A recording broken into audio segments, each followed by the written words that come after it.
21st century. Sorry about that. I just realized that we weren't recording. No. Like, good.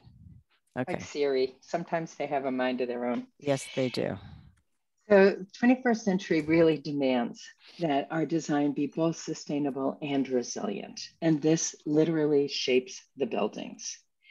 So here you see the shape of the buildings. This is the upper village at the top, and at the bottom you see the elevator building in the lower village. But I'm going to talk first about the upper village. We really didn't want this to look like cookie cutter housing. That would be my criticism of a lot of older affordable housing developments, is every single building looks the same. And we really didn't want that. It wouldn't fit into Wellfleet very nicely. So although the units are the same, we are deploying them in different mixes with different roof lines. And all of the roof lines are either facing south or facing west in order to maximize the power that we can get from solar panels that will be on the roofs. So that's a key thing. If the roof designs are all to maximize the solar power. Roof overhangs and shading devices are going to be used to reduce the solar heat gain, right? So all that glare that's been coming in everybody's windows for the last few days, heating up our houses. And you can see that we have banded windows. This is very much a modern idea as opposed to punched windows, which would be an older style of windows. And we have clear stories in some places because we have higher ceilings to really make space feel comfortable and day lit. Every room has 2 or more operable windows, so people have control over their own air. Typically, we're trying for cross ventilation, and then they'll have a variety of siding. Now, in the lower village, same principles apply, not quite the same in terms of the variety, but again, sloped roofs, maximizing the solar panel opportunities, and to break down the massing of the building. So actually 60% of the building is 3 stories, the rest is 1 or 2 stories. And so we're really trying to make it fit into the character of Wellfleet. And here's a diagram that kind of breaks out a lot of what I was talking about. Again, the key principles here is we want to bring as much daylight into people's housing as possible. We want to give them privacy. Part of how we're doing that is stepping each unit in and out, right? So you can see that in this diagram. 1 steps forward, 1 steps back. That allows us to have corner windows. That allows them to have a little more exposure. It allows them to have a greater sense of their own individual front and rear yards. And here's a little bit more updated view. It's not as pretty a rendering, but it's really focusing in on the detail of how we want to vary the siding. So besides varying the massing of these buildings, we also want to have some variety of siding. So everybody here knows this, typical Cape Cod weathered cedar shingles, but there's also plenty of horizontal clapboard all around town. And there's board and batten, especially in newer buildings, right, from the 60s and 70s and beyond. So we're using those 3 types of siding. And the idea that you see here is we're showing ways to distinguish one unit from another unit with that siding so that people's houses each look different to them as they arrive.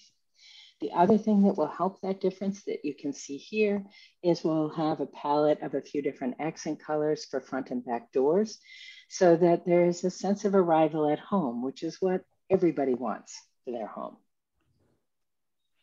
I'm not going to spend a lot of time on the plans, but just to say they are here if you have questions. So this is the typical 2-bedroom townhouse. At the left is the first floor plan. At the right, the second floor. I'm going to say 2 things about the first floor. First, front door in, rear door out, very much looking for that kind of continuity with the outdoors. And every one of them has a somewhat generous, but not super sizable kitchen. They are not eat-in kitchens. The kitchens are open to a living, dining combined space. So sort of a great room is the typical arrangement in every unit. And We are allowed, I should say something in terms of affordable housing for people who don't know this.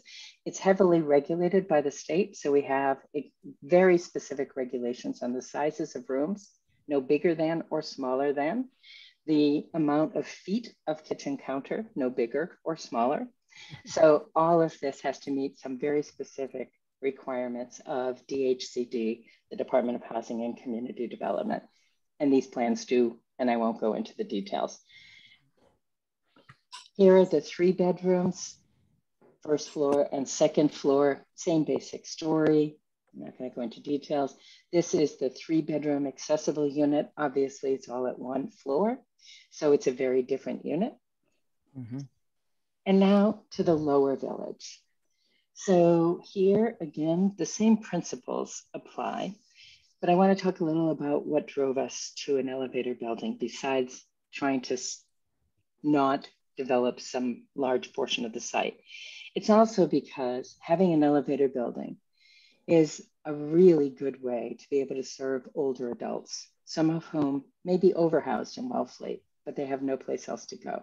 It allows the ease of services right under the same roof. So property management, support services, the laundry is in the basement. There's a lovely community room that opens out to a community patio, all under your roof. So for somebody who has mobility impairments, for somebody who's aging in place, this could be a much better place to live than, say, a townhouse unit. And that was one of the things that drove us to this. The other thing I'll say in terms of sustainability is that this kind of building, because it has one single envelope housing 22 households, is much more easily reaches a high performance, low energy threshold. We'll get into those details. Alex will talk about them. It's just easier to do. The more people we put in one building, the easier it is to achieve those goals. Here's a daytime view of it from the other end, and the part that's showing as shingled here is at the first floor, the community space that then opens to this patio that you see that'll be surrounded by a lovely garden that Kate is going to design, and I think probably a trellis to give people some shade. The other thing I want to mention about this building is, because this was a commitment we made early on, the front face of this building sits no further toward Long Pond Road than the existing COA building.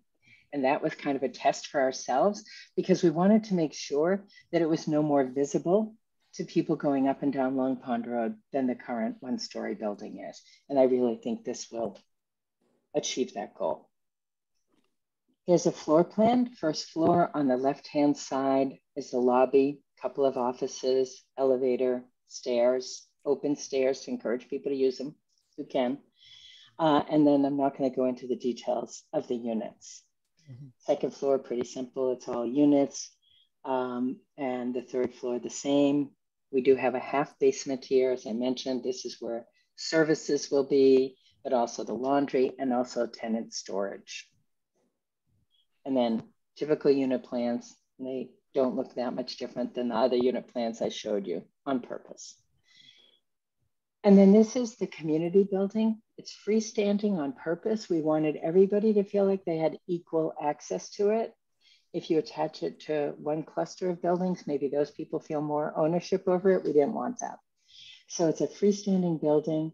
It's right at the bend in the road. So it's a highly visible location to everybody. And at the right, you see these very tall windows. And this is the community meeting space, party space, everything space. There's a galley kitchen as part of that space. So people can have events there. And then in the lower portion of it is where the offices are. And part of this is thinking about how you make a building that has laundry. And people have asked this, so I'll make a point about it. So we are not putting washers and dryers in the townhouse units. And somebody in the abutters walk asked me about this. And there's a couple of reasons. Number one is the maintenance effort, right? If we have 24 washers and 24 dryers, that's 24 potential leaks, 24 potential floods, It's a lot of maintenance effort. That's one. The other, again, is sustainability, because every time a dryer goes through a wall or a roof, that's a penetration that we have to figure out how to solve the problem of air leakage. So the more we can reduce that, like eliminating the dryer vents, the better we are in terms of achieving our goals for Passive House. So I know people may still have questions about that, but that's the thinking. And our thinking is, if you ask people to have to walk to a laundry or drive their car to a laundry, then you want to make it a really lovely place to be, not where the public laundry where I used to do my laundry. So that's the point of having the freestanding building, is you have a nice place to sit and hang out while you do the laundry, indoors or outdoors. You might meet with somebody in the property management. You're picking up your mail. You're doing a number of things while you're doing your laundry. So that's the idea of all of this. And frankly, part of it is about building community among the residents in the development. Here's the plan that says what I said. I should mention it shows 2 restrooms, both accessible, because that's a requirement for the freestanding building. And now I'm going to stop on the building design and let Kate talk to you about the landscape. And Kate, just give me a heads up when you want me to move. Kate, you're muted. Can you hear me okay now? Yep. Okay, perfect. Good evening, everyone. My name is Kate Orenchak, and my firm is Catherine Orenchak Landscape Architect, and I am working with Gail and the team on the design team. I'm happy to be here tonight. So this is our kind of start, our preliminary conceptual landscape plan, and it is founded on 3 primary principles, which are noted above here in my bullet points. Save and protect all the existing vegetation that we are able to do. In areas where we need to add vegetation for better buffers or to create the community landscape, we will, the focus will be to use plant material that is native to the area. And we want to create year-round seasonal interest with the plants. As a way of orienting you to the plan, the darkest green, you can see a legend on the bottom right hand of the slide. The darkest green represents the existing vegetation. Now it's, you know, as Gail said, a work in progress, so this is our assumption at the moment that we'll be able to save these particular plants. You'll see that my plan, by the way, as a side note, is a little bit, doesn't have all of the updates that the architects have on their plans, but the concepts will just evolve as the plan moves forward. So the existing vegetation is in dark green. The proposed entry trees are in a bright lime green at all of the entry points, and shade trees are in a other shade of green, like a lighter, almost teal color. And then we have like a bluish aqua color for trees that are understory or ornamental trees. Right now we have a shrub layer, or it's not fully developed, but you'll see a dark green bar at the building entries and such. That represents more intensive planting that will be more richly textured than the other landscape spaces. Proposed lawn is in like a pale yellowy green, and then you'll see an orangey color at the periphery of the manicured lawn and in between the existing trees, and that is the meadow landscape, which I'll describe in a few minutes. I think there's some animations here, Gail. So there are 4 distinct landscape zones, and the first is called the Woodland Edge, which I described. The second is manicured landscape, which represents the spaces that are along the roads, the entries, in front of the buildings, between the buildings. And the third is community spaces, which are, as we've seen, include outdoor spaces associated with the buildings themselves, as well as a play area for children just north of the community building, as well as community gardens for growing your own food should you wish to do that. Next. So here I'm zooming in on the lower village building, and there is, to highlight a community space. I think there's an animation here, Gail, if you, perfect. So that represents the outdoor space for the community that gets the opportunity to live in this building. You can see on the right-hand side some preliminary ideas of how we envision this space coming to life. We would like to have lounge seating, dining seating, possibly an outdoor grill or fire pit to get people to be inside as well as outside as much as they can.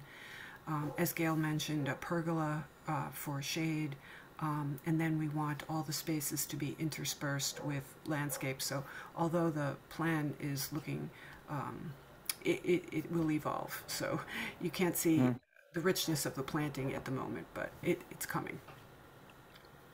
Next. So in terms of the plants themselves, what we are showing here are, just to give you a flavor of what we're starting to envision, the planting is categorized by those 4 zones that I described on the first slide. So the first category is Woodland Edge, and in that area we are building upon what's existing. So there are pines and oaks and cedars and rhododendrons in the existing Woodland Edge. I'm sure other plants as well, but the idea is that when we want to expand on that Woodland Edge, we will use similar and like materials. In terms of the manicured landscape, I'm going to start by talking about how we envision the entry spaces from as you approach off of Lawrence Road. So here we're proposing a majestic silhouetted tree called the Tulip Tree. It has just a very elegant shape, very distinct from other trees that are likely surrounding it. Beautiful fall color and lovely tree flowers that represent they resemble a tulip. So that's some of the beauty of this particular tree species. We also want to signify the entries using just a simple split rail fence. Next. So continuing with the concept of the manicured landscape, we will have shade trees and ornamental trees that are along the roads and pathways, at the building entries, as well as between the buildings, and they include, as you can see here, a variety of oaks and flowering understory trees, shrubs with berries, and evergreen and deciduous, just a wide variety of plant material that will enhance the experience of those that get to live here. Next. In terms of the community spaces, the images at the top, actually this whole slide represents what I call nature-inspired children's play area. So this is evolving, this design is evolving, but if we have structures, play structures, we envision using timber formed structures instead of say plastic or metal or brightly colored pieces. We want the play space to borrow from natural elements. You can see that there are log steppers, rocks, boulders, sand, these kinds of natural elements we want to bring into the nature-inspired children's play area. But we also want to have children's seating, possibly an outdoor chalkboard, places for bird and butterfly houses. If we have a shelter, it would be nature-inspired and such. Next.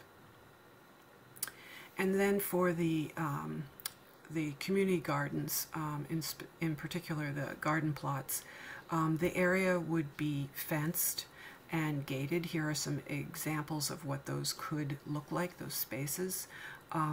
Both in-ground and raised beds are very successful community garden plot strategies. And so you can see some examples here in the upper right-hand part of the slide. The second row of images shows what can be done with wheelchair accessible raised planting beds. The second image shows a larger space where bulk materials could be deposited, like mulch or compost, soil, things like that. We envision a small shed also. That's the third image on the bottom. This just gives you a sense of what it would potentially look like. Of course, Gail and team would make it look fabulous. And but the idea is there would be shared tools in that particular shed, and water access, and potentially lighting, which would be very understated lighting that you can see on the right-hand side of the second row. Next.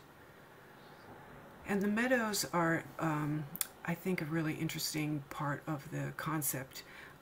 So we have manicured lawns. By that I just mean mown lawns that, typical mown lawn that you would see around the building area, but we want to limit the extent of the lawns.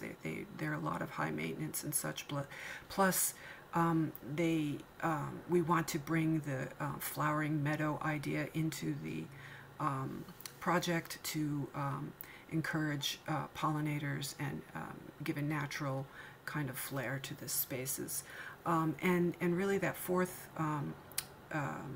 zone that I talked about, this meadow and lawn space, the transition between the kind of built landscape and the natural woodland buffer. And thank you. Thanks, Kate. Thank you. Mm-hmm. So I've mentioned sustainability. I'm going to talk about it. That's our fourth topic. I'll talk about that a little bit. And this is, for people who don't recognize it, it's a diagram over the course of a year of how the sun moves. And the point of this is that we've designed all of the housing to be within 15 degrees of due south. And this is, again, to maximize passive solar orientation, the best that it can be for the units, as well as to maximize the solar electric panels themselves. And to talk a little about a few of the strategies that we're employing in terms of sustainability. So it is low energy design. That means a very high performing building envelope that is as airtight as we can make it. It also means that we're using Energy Star appliances and WaterSense plumbing fixtures. Everything will be, all the lighting will be LED lighting. We will work as best we can to decarbonize the structure and the materials to reduce CO2 emissions. And healthy homes is really critical. So these units will all be continuously ventilated. Besides operable windows, there's also continuous mechanical ventilation, and that really helps with the healthy homes. In addition, we will use no materials with VOCs, volatile organic compounds. And you've seen what Kate's talking about in terms of the resilience in the landscape itself. So landscape, and we can have a lot of it on this site, is really one of the key components of a resilient site. So the key to low energy design is passive house, and the development team has committed to have these be passive house certified. Some people will know what that means. I'm not going to go into the details. I'll simply say that at this point, it is the highest standard that we have globally for low carbon, low energy, high performance buildings. And it demands a lot of us, both in the envelope and in the systems. And the way we get there is first with the architecture. So that's the building itself and how it's oriented and the daylighting and all these things I've been talking about. And then the systems, which Alex is going to talk about in a second. And then the renewables. And this is the order in order to not put lipstick on a pig, frankly, right? No good putting renewable panels on a building that's leaking like a sieve. So Alex will get into a little what we're doing on the systems. Okay, good evening, everyone. My name is Alex Wishkoff. I'm the project manager at Studio G Architects, deeply invested in Cape Cod. I was married on Cape Cod. I have friends who live in Wellfleet and Truro, and I go down as much as I can. So this is really a labor of love. So I appreciate Gail's efforts and Kate's efforts and everyone else's efforts to make this project happen. We have been working with our mechanical, electrical, plumbing engineer, Norian Sarani, out of Boston, Concord actually, and also with POA, because they have an in-house design and sustainability consultant slash construction manager to develop the best mechanical and electrical cooling and heating systems for these buildings. Again, I'm not going to get into the weeds, but please feel free to ask any questions. We have developed a couple of options for the Upper Village townhouses, one of which is a more centralized system and one of which is a more decentralized system. These differ in their distribution of equipment, and we are looking at the efficiency of both of them and also looking at the pricing of both of them. But I will say that in both cases, these are state-of-the-art equipment. This is not your, how shall I put it, grandmother's basement with an oil burner and hot water tank. These are heat pumps, fan coils, VRF units. This is 2022, and we are moving forward. They are all electric. We are, yes, no fossil fuels. If we could go to the second slide. Lower Village is a similar approach, but it's slightly different in the impact that it's a larger building with more units, so we can centralize more systems. We're talking about centralized hot water heaters, VRF condensing units, and continuous exhaust. In neither case are we sacrificing anything. We're just looking for the most efficient and most cost-efficient solution to our design. VRF stands for variable refrigerant. I'm sorry. Variable refrigerant. I don't speak engineer very well. Well, and if there are any engineers on board, we can, Matt being our engineer wasn't able to make it tonight, so we can always put you in touch. Variable refrigerant flow. Refrigerant flow, that's exactly it. Yeah, I get a little tongue-tied when I speak engineer. Right. So Thanks, Alex. We are evaluating all of these systems right now and looking at the best options. And then last slide, you'll be happy to know, because I see we're taking quite a while. This is just to show where we are in the process, and it kind of goes to the point that Sharon made at the beginning of the meeting, that we've set these meetings up to be topical so that people can focus in on specific topics. So today, number 2, architecture and landscaping. And number 3 meeting, August 4th, circulation and traffic. Number 4, septic and wastewater on the 25th, etc. So that just shows you where we are, and we will stop and answer any questions. Thank you. Thank you very much. And just to Sharon, reiterate that we do not have meetings on the 28th and that other one, those are meet times when the information, we don't have meetings on the 28th and the 18th. Those are when the information is available. The meetings to discuss those are the 4th and the 25th.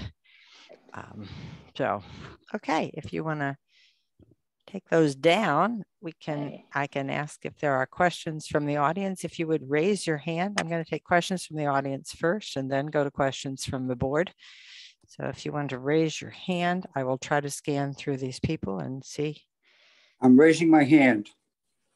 And where are you? I'm Richard Robichaud. Okay, Mr. Robichaud, thank you very much. Okay. I was born in Wellfleet. My sons were born in Wellfleet, and my grandchildren were all born in Wellfleet. And I think this presentation is for more New Seabury than Wellfleet. And here are my concerns. They've ignored that we have a community center. We have a community garden. We have churches in this community. We have a lot of precipitation by a lot of people in the community. And I don't think they even explored any of that. And then the design. Okay, so it's a modern house designs. We've had that since 1940, 50, and 60. Every one of those houses has been a total maintenance disaster. And I will not go any further. And those are my comments. Okay, thank you. All right, anyway, oh yes, Ms. Bacon. Good evening. Thank you, Madam Chair, for recognizing me. It's Kathleen Bacon. Well, I'm going to go in the opposite direction here. Gail and team, I am absolutely thrilled with the changes you've made. I had concerns about the egress on Long Pond Road. You may know that I was on the task force for the RFP that you responded to for 95 Lawrence Road. I was a former select board member. I'm now a select board member yet once again. And I have to say, I'm thrilled with the changes you've done with the project. I think that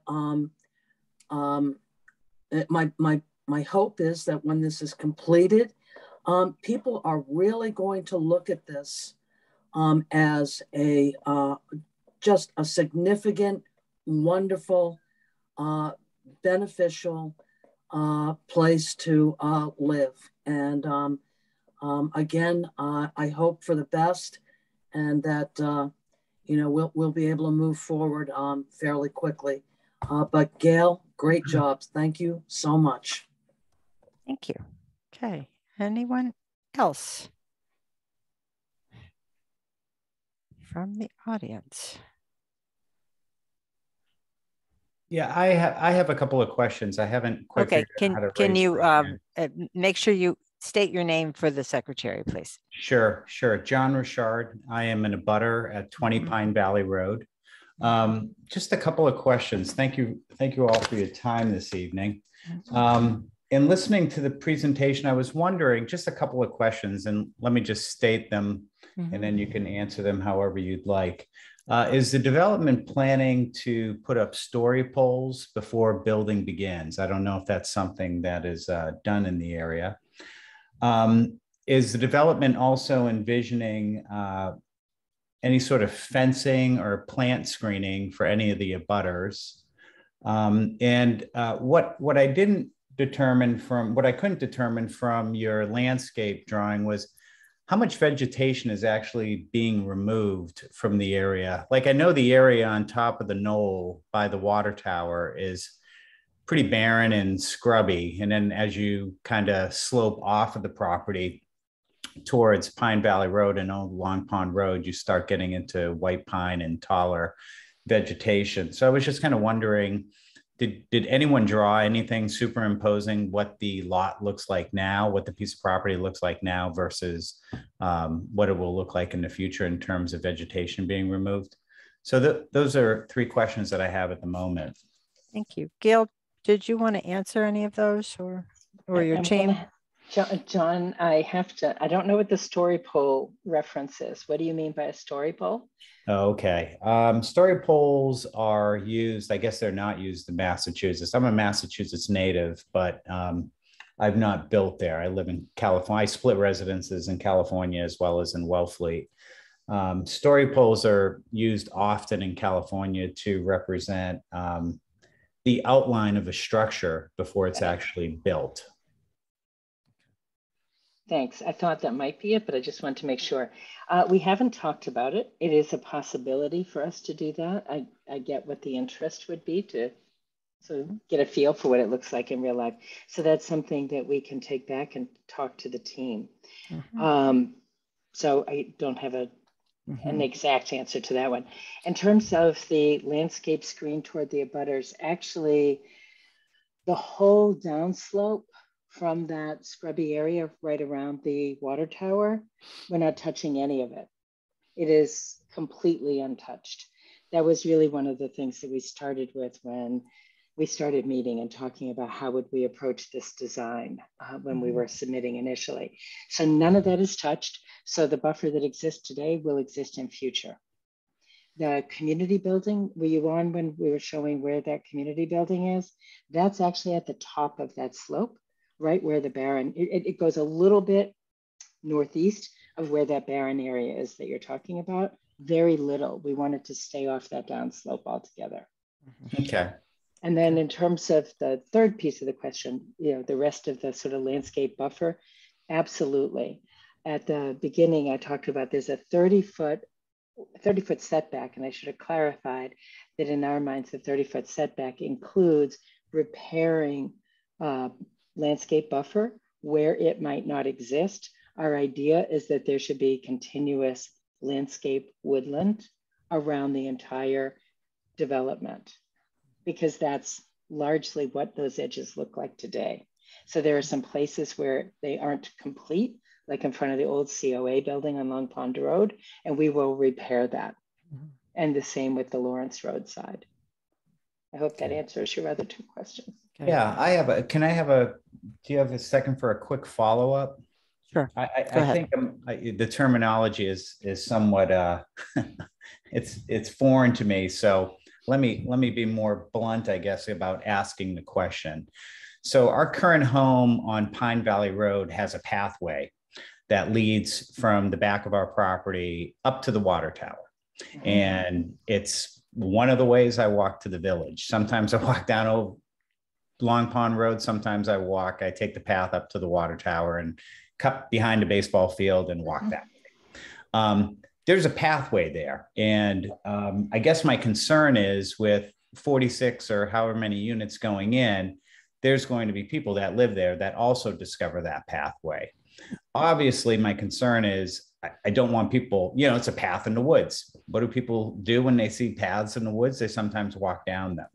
So I guess, is there going to be anything preventing them from doing that? I.e., and I'm not advocating a fence, certainly don't think a chain link fence is a great idea, but what is there going to be any sort of physical barrier that protects the abutters from people wandering down the slope into other people's yards? Because those sorts of physical barriers don't exist right now.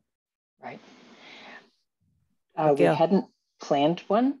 But we are aware that there's, I think, more than one path. I walked two different ones when I was walking the site. So we're aware of the paths, and we had actually hoped, so this may be an issue for you, we had actually hoped to connect the community garden and the children's play yard to that path network, because we saw that as a potential amenity for people. So sounds like that's something to be talking to the abutters about. Yeah, the path, well, let me just preface my comments by saying, I support affordable housing. I own property in Lincoln, Massachusetts as well, where I supported an affordable housing project that went in our neighborhood there. My concern is one of those paths leading from the water tower is a pathway that leads right into the cul-de-sac of our property. So if someone wanders down that, they may be seeing me showering in my outdoor shower, which I don't think will be terribly appreciated by me or them. So that's my concern. Yep. So Gail, do you just want to take that one back and mull on that one? Yep, exactly. I think we need to think about it. It's good to get the feedback, John. Thank you. Sure. You're welcome. Thank you. Okay, let me see if I have any other hands. Yes, I do. Diane and Julie, please identify, unmute, and tell your name for the record. Sure. So I'm going to speak. My name is Diane Perlmutter, and Julie Silberman and I live at 25 Old Long Pond Road, and we are abutters. And I guess all I want to do is sort of state my both strong belief about how critical affordable housing is in Wellfleet and how thoughtful the approach and the design to this project has been. We could not be more thrilled about the design and the responsiveness, the evolution of this and its responsiveness to questions that have come up. So as opposed to having a question, I just wanted to be really clear that as abutters, we're very supportive. Thank you. Thank you very much. And Mr. Coburn, I think you wanted to speak. Yeah, I just wanted to add a couple observations from the comments. I think one of the great features of this project are the two community spaces. And, Wellfleet has certainly got a lot of other great community spaces around town. One of the reasons why we decided to have two community spaces here, particularly in the building, was that one of the real challenges for seniors living on the Outer Cape is the amount of social isolation. And so that envisioning that we would have, single people, older residents living in that building, that having a space where folks could congregate and address issues of, address this challenge of social isolation was really important. So that's why we put that there. And then in the upper village, we wanted to have a space again where people could congregate while they're doing their laundry and have an attractive place. Or if folks wanted to maybe have a birthday party and a bunch of kids over, there's a nice place to do it, and they don't have to do it in their home. Second thing I wanted to say, I've had the great privilege of living in the ponds for part of my time here on the Outer Cape on the Wellfleet-Truro border, and seeing many of those beautiful mid-century modern houses. And I think one of the important things to remember is those were really summer cottages built with very cheap materials and often not very well maintained over the years. And I can assure you that while we may have design aspects in common here, this will be an extraordinarily well-built building, set of buildings. That's why it will achieve the energy efficiency that we've laid out. And also that we will be having on-site maintenance. We'll be maintenance people there. And, it's definitely within our interest and in the funders of this project interest to make sure that this project is maintained and will last for generations to meet the housing needs of future generations of Wellfletians. Thank you, Mr. Coburn. I did want to say to Mr. Robichaud that I do appreciate his comments, but I'm on the board of the community garden here in Wellfleet. We have a 5-year waiting period for a plot in the garden. So an additional community garden is certainly something we could use. Anybody else who'd want to speak?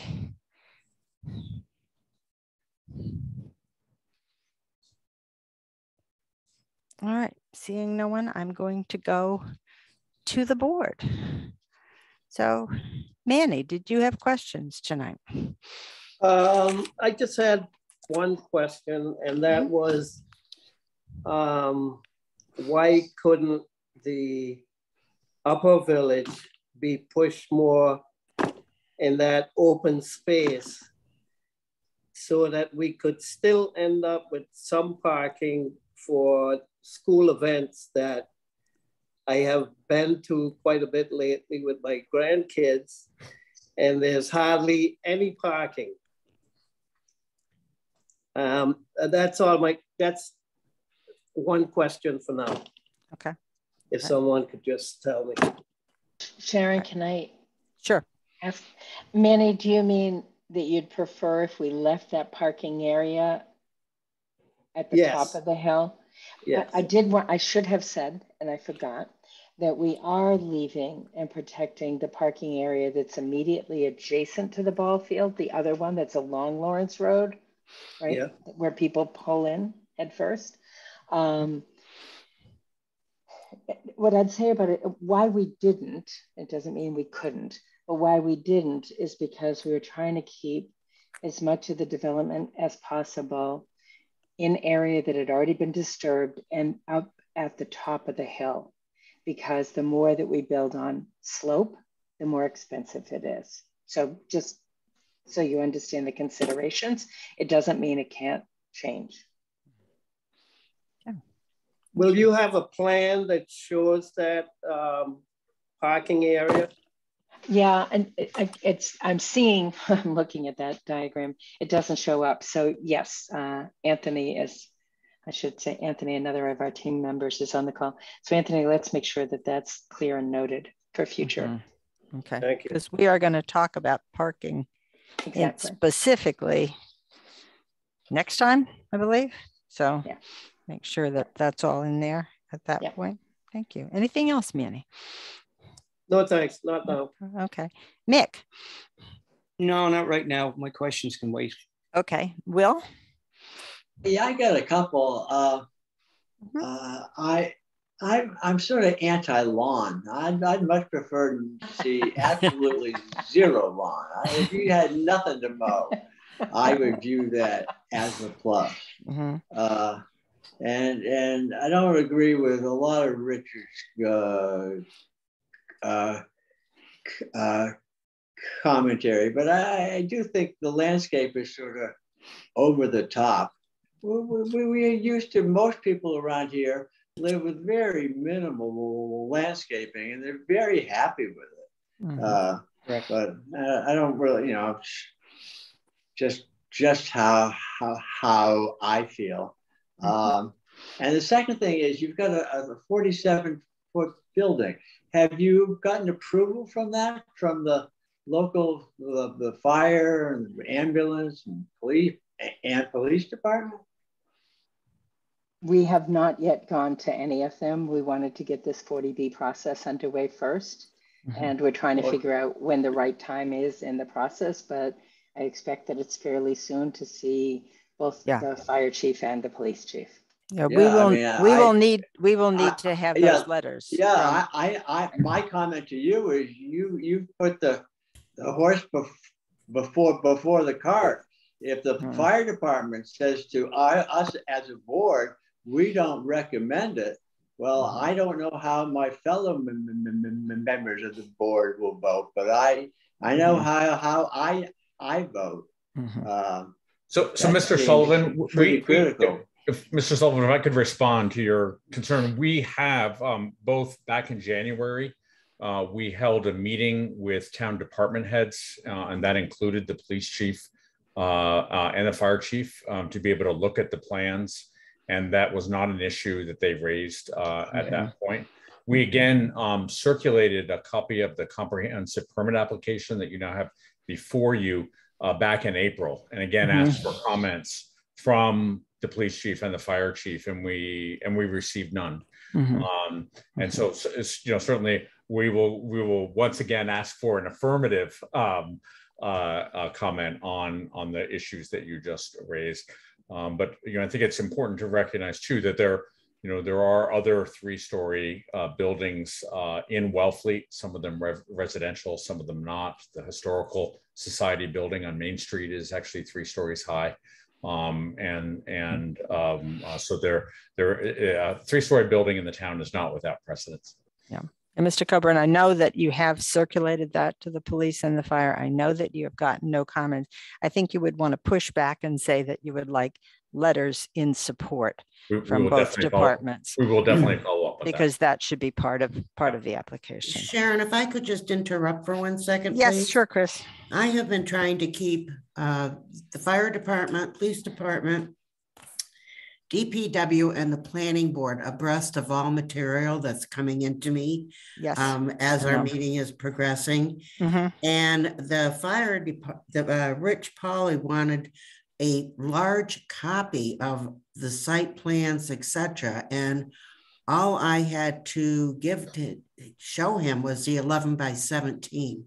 And they would really like to see the larger plans than 11 by 17 so that they could clearly look at it. And they are interested in reviewing it at this point, because I'm telling them that the meetings are going forward now and that we do need their input.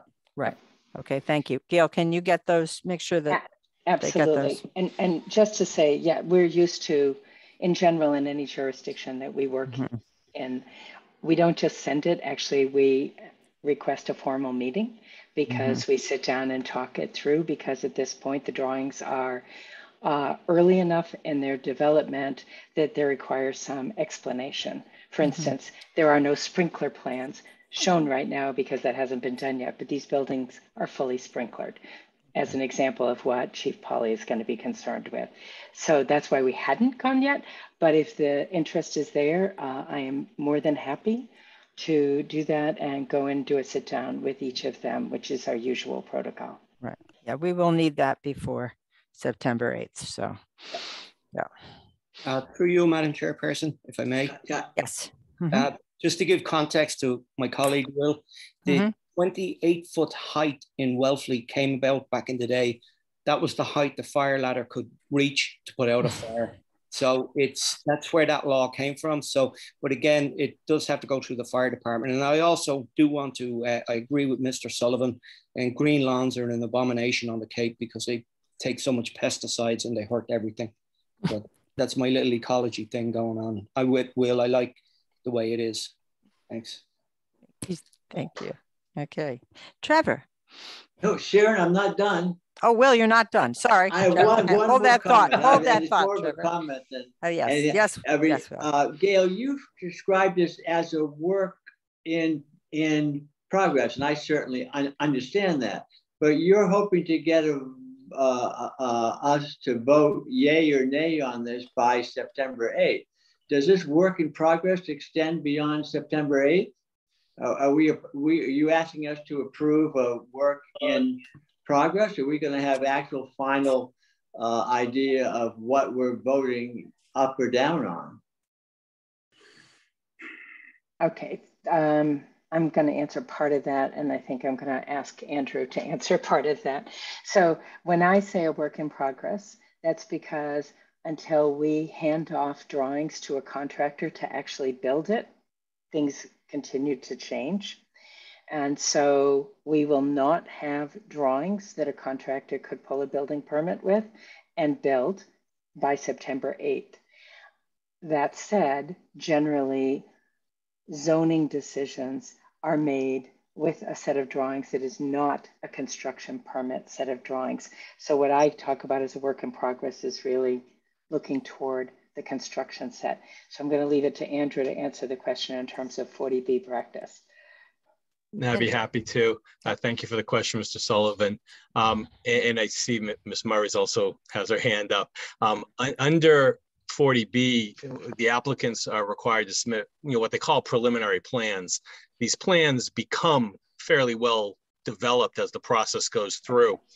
As with a zoning application, if you approve a special permit, you approve the comprehensive permit. If changes are subsequently made to the plan, we'll have to come back to you for a minor amendment to the comprehensive permit. And that happens fairly typically in the projects I've been involved with when you get down to the end with the construction level drawings. However, that being said, what the board will be approving is a site plan. That site plan at the end of the day will have buildings, it will have parking, it will have drainage, it will have access. You will be approving a real set of plans If it changes down the road, we'll have to come back. Sure, that's fine. Okay. Ms. Murray, you wanted to weigh in on that? I just wanted to, I'll basically, not reiterate what Attorney Singer just said, but yes, in a 40B context, you don't get construction grade level of details to be approved. There's even after the ZBA is done with its process, this still has to go back to DHCD and get final approval there. And then beyond that, you still have construction grade drawings. So you will see perhaps more detail than you're seeing right now, but you're not going to see that full-blown construction grade drawings until they come back seeking the building permit. Okay. Thank you. That's fine. I just didn't know what level of work in progress we were looking at. That's all. That's fine. Okay. Anything else, Bill? Nope, I'm done. Okay, now I can go to Trevor. Yeah, I'll just reiterate a couple things that my colleague said. I think Manny raised a good point about that parking lot. I didn't even think of that, but it is overflow parking when stuff is happening at the school.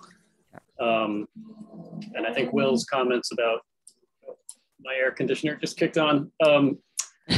Will's comments about the fire department, I think, are very appropriate and important. The only question I really have is, at one point the road was labeled as one way, and I think that was before they made the change with removing the section of road that went down to Long Pond Road. I'm wondering if the road is still intended to be a one-way loop, or is now going to be a two-way loop? Two-way. Two-way, yeah. Okay. That was my only real question. I think the presentation is excellent, and this is obviously well thought through. Thank you. Thank you. Al. Just kudos to Gail and the other presenters. Absolutely excellent, thrilling presentation. I'm very excited about it. I do have a lawn. I don't put chemicals on it. It looks pretty crappy. So Will's comments are probably accurate.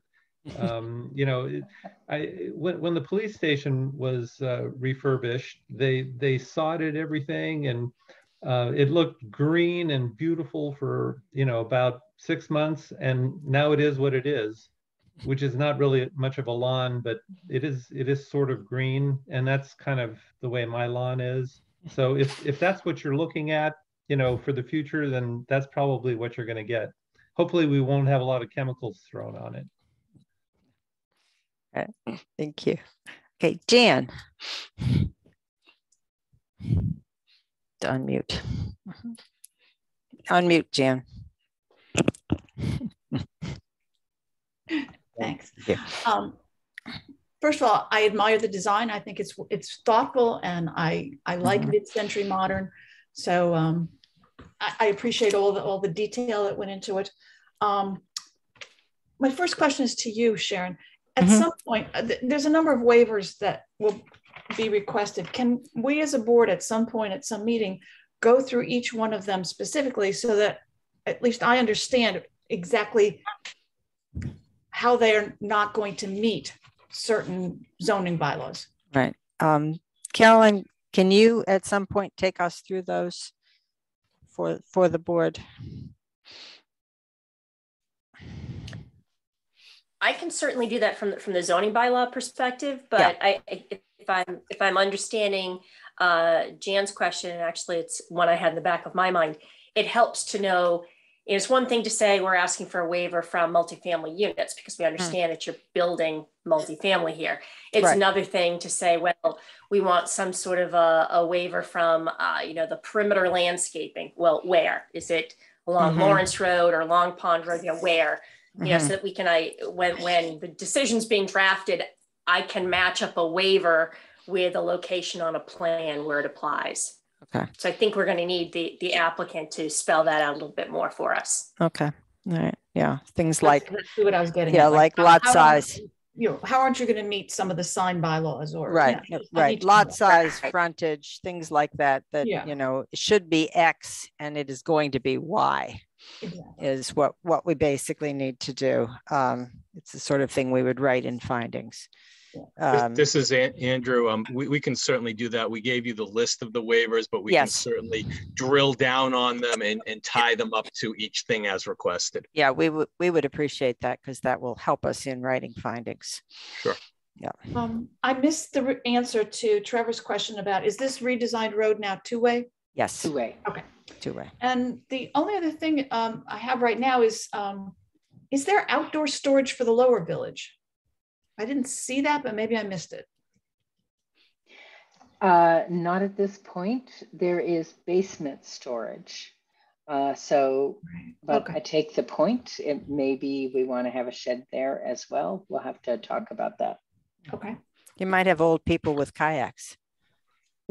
I'm an old person with a kayak. That's me with a kayak. Storage is really important to people. You know, I don't have a lot of storage at my house, so I understand that. Right.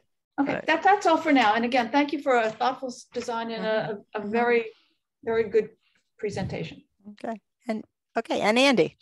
Yes, I have several questions. I walked over again today, mostly to look at the Long Pond Road and what trees were there and how the land slopes up. It seems to me, and I'm asking the question is, how are you going to have to terrace back there? What are you going to do? You can put a retaining wall to put that parking? How's that going to work? So if you just walk there today, you'll remember this. There's a flat zone where the COA building is, right? The building, which is very narrow, narrower than our building will be, plus the parking. So we are going to go, because the face of our building will align basically with the face of the COA building that's there right now. That means with a greater depth building and then the parking behind. Yes, we're going closer to the ball field, which means uphill. And so we'll end up with a retaining wall coming down the slope from the ball field in order to accomplish that parking. This is exactly the kind of stuff, Will, that I was talking about, that I said, you know, it's a work in progress, because we're still getting stuff from the civil engineer, and then we and they are trying to work out some of these things. So for instance, right now, that's not designed, but it has to be. We know it will exist. So you don't know at this point how tall that retaining wall will be? I do not. Okay. My second question is, you know, you're going to put a big building in down there, and I don't quite see how you're going to maintain the existing foliage that exists now. I mean, can you talk about that? Well, the idea, and we're going to have to work some of this out. Once there's an identified general contractor, we're going to have to work out with them some of the logistics around construction, like exactly what the construction zone is for people who've maybe built your own house or have been involved in construction. You know, there's space required to get a foundation poured, for instance. You can do it in less space and you can do it more comfortably in more space. There, we're going to require them to do it in a fairly tight area in order to leave as much of that vegetation as possible. You'll know this because you were there recently, something I paid a lot of attention to. There are some lovely trees. There are some lovely old, large rhododendrons along there. And our idea is to maintain all of those. And then there's a couple of holes along that line in the vegetation that we want to fill in.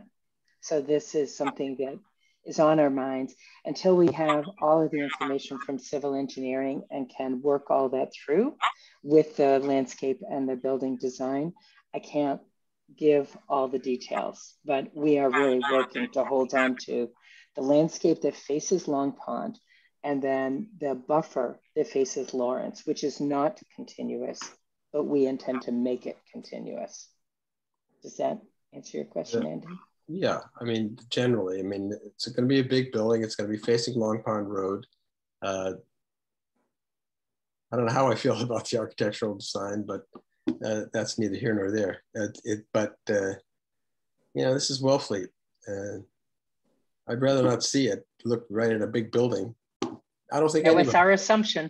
And I'm sure you feel that way as well. So that was my question. May I speak to the construction logistics just for a moment? Sure, certainly. I have a lot of experience in urban areas and very confined construction zones. Construction managers are required to produce a construction logistics plan, which shows exactly which areas of the site they will be building on, storing on, disturbing, et cetera, et cetera. So this will follow suit in this site. And we will hold them accountable, and they will have to file it with the town, and it will have to be extremely efficient. So, okay, thank you very much. But I mean, to go back to the retaining wall, I mean, I'd like to know how big the retaining wall is going to be. At least 10 feet. I'm sorry, what? I'd say at least 10 feet. Oh my goodness, I'd say double that. Anyway, so if you could provide that information to us before we, make a ruling on your application, that would be very helpful. And I understand the trees. I'm just saying, I would like to see as many as possible. I'm sure we all would, but I have real doubts about that. All right, that's all. Thank you very much. Thank you. Okay. All right. All right. Well, let me sum up some of the things that we've asked you for, just so that I'm clear. Mr. Coburn, I think you've taken on the job of making sure that we get to the fire and the police and get an affirmative one way or the other about that. We absolutely will. And Mr. Singer, I think you've taken on the job of going on and getting the list of what the exact exemptions you're asking for and what the details of that are. Is that correct? That is correct, recognizing that until we get the final civil, that may evolve, but yes. Yes, right. And then I think, the landscape people are going to go back and look at the retaining wall and get us those kinds of figures to the extent that they can. One other question that I don't think we ever assigned to anyone is that I believe Mr. Rochot, the abutter, would like to have seen a before and after about the vegetation, sort of what it looks like now, and then superimpose what it's going to be, which might be helpful for a lot of people. So if somebody could do that, just show what the trees are now and where they're going away, that might actually help people see it a bit better. And I think that would help people just see what was going on. And I think I've also been asked the question about elevation drawings. I thought we already had elevation drawings, but if we do not, that's another thing people would like to see. And any drawings that have been provided for us are in the building department office, and anybody in the community can go, keep me honest, Chris, anyone in the community can go in and take a look at those drawings in the building department office. Yes, I have a folder on the conference table that's available, but it can't be taken away. You can't take it away, but you can come in and look at whatever those things are. And Madam Chair, if I might, just in answer to that question, that packet that Chris has does include the elevations of all the buildings. I thought it did, yes. So if you'd like to look at all of the elevations, you can go and borrow, but not walk away with that packet in the thing. Jan, you had a question. Yeah, Sharon, we received all that material digitally. Yes. Which some of it I had a hard time looking on my 13-inch laptop screen. But is it possible to post that on the town website? That's a good question. I would have to follow up with the people who do the posting. Yeah, Rebecca might be able to help you with that. Rebecca, are you here? Does the posting on the website, but we can definitely facilitate that with her. Okay, great. I think that would be helpful. Not everybody's going to get up and go to to see the plans in the building department or right. They'll have to look at them on their little laptops, but and recommend not doing it on your phone. But otherwise, I think, yeah, that's good. All right. Did I cover everything? Board, keep me honest. Did we? Have we? Yeah, I think we were good. Okay. Town council, am I okay here for now? Unmute. Nope. Keep me out of trouble. Have I done everything I'm supposed to do for tonight? Nope, you're fine. Okay, good. Then I need a motion to continue this meeting until this hearing, not this meeting, because board doesn't get to go away yet. I need a motion to continue this hearing until August 4th, when we will be dealing with circulation, public realm, and traffic. So move. So Manny moves. I need a second. I'll second it. Will seconds. All in favor. I mean, Mick seconds. All in favor. Will. Aye. Mick. Aye. Manny. Aye. Trevor. Aye. And Sharon. Aye. All right. Thank you very much. Board, you have to stay. We have many minutes to approve. Okay. But everybody else, have a nice evening. Thank you very much. Thank you. Thank you all. Good night, everyone. Thank you, Sharon. Thank you very much. Thank you. Soon. Bye-bye. I think, Chris, we've got the 26th, June 9th, and July 14th, right? Yes. Yes. All right. I need a motion for, do we have to do them one at a time? That's easiest for me, yes. Yes, okay. So I need a motion for May 26th. So moved. So moved. Okay. Moved by Al and seconded by Mick, I think. All right. All in favor, Al. Aye. Andy. Aye. Will. Aye. Mick. Aye. Trevor. Aye. Manny. Aye. Jan. Aye. And Sharon. Aye. June 9th. I move to accept minutes. Okay. Al did. Second. And second. All in favor. Al. Aye. Andy. Aye. Will. Aye. Mick. Aye. Trevor. Aye. Manny. Aye. Dan. Aye. And Sharon. Aye. And June 14th. So moved. Okay. Second. And Al seconds. All in favor. Al. Aye. Andy. Aye. Will. Aye. Mick. Aye. Trevor. Aye. Manny. Aye. Dan. Aye. And Sharon. Aye. And I never called you Lynn. I look at Lynn there. And I think, oh God, I'm going to call him Lynn. Any minute I'm gonna call him Lynn. And those were the regular minutes. I don't think we've seen the executive session minutes. So anyway. Are we caught up? So we're caught up. Yes. Right. And we don't have a meeting next week. We have a meeting on the 4th. So Good job as always.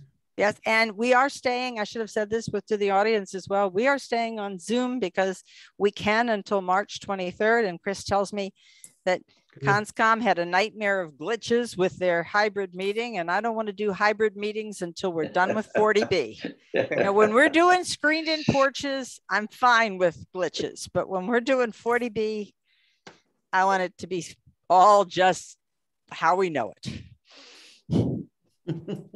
I guess the next thing is a motion to adjourn. A motion to adjourn. Yep. So moved. So moved. Second, all in favor, we can just say Aye. Aye. okay. All right. Thank you, everybody. Good night, everybody. Good night. Good night, all. Everybody, see you in 2 weeks. Yep. Okay. Chris, you can stay on for a minute. You can stop recording. Okay. We didn't